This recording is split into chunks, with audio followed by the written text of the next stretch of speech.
Eder. Mac.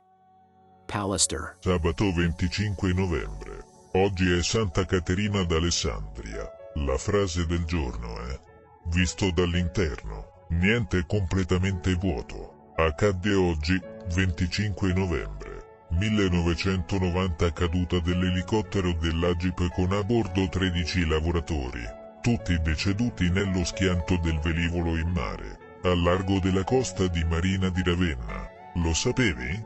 Gli Zeppelin sono i più famosi fra tutti i dirigibili.